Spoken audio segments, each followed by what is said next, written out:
చేరవేయడమే మా యొక్క ఉద్దేశము. ఇక్కడి సమావేశాన్ని పెడితే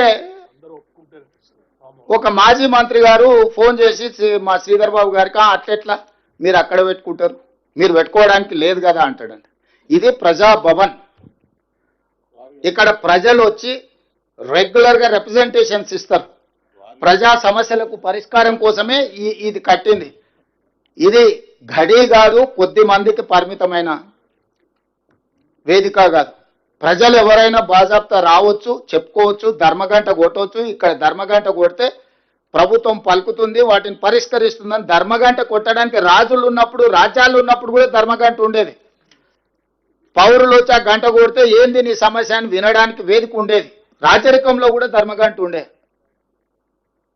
అలాంటిది మీరు ధర్నా చౌక్ బంద్ చేస్తారు, ధర్మగంట బంద్ చేస్తారు, వీటిలల్లో గద్దరన్న లాంటి వాళ్ళకు ప్రవేశము నిషేధిస్తారు.